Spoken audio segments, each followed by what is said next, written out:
प्रणाम आप सभी लोग के। और हम ही गए कलाकार प्रदुमन प्रदेशी कैसन मानी आप सब। और आज बड़ा ही खुशी के दिन बा।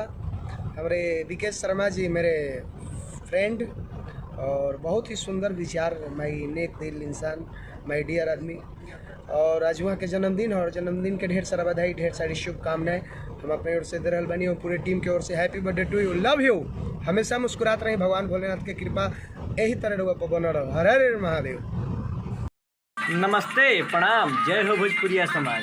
भैया हम गायक एसपी संदीप रहो। सबसे बता दी आज बहुत खुशी के बात बा कि बहुत सुंदर कलाकार हमार विकेश शर्मा जी के हैप्पी वाला बर्थडे बा। ऊपर वाला से माता रानी से रुआ सबसे विनती करब, प्रार्थना करब कि रुआ सब से आशीर्वाद प्यार बना के राखी भैया के ऊपर। तुम्हें अपना लाइफ में कुछ खास करी, ज़्यादा कुछ ना बोलब। हैप्पी बर्थडे भैया, लव यू। आप जियो हजारों साल।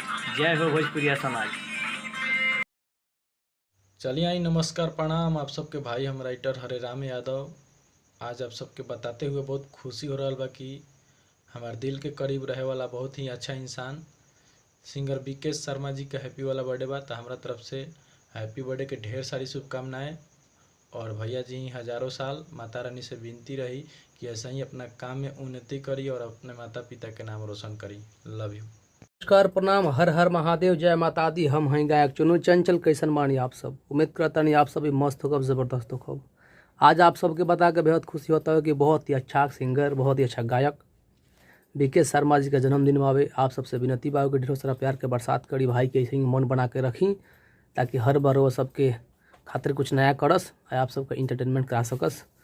जय माता दी, हर हर महादेव। हम सिंगर राहुल जयकर। आज बहुत ही खुशी की बात बा कि बड़का भैया विकेश शर्मा जी के बर्थडे बा। बर्थडे के ढेर सारा उनका शुभकामनाएं। माता रानी से विनती बा कि उनका लक्ष्य प्राप्त करी। दिल से दुआ बा। धन्यवाद।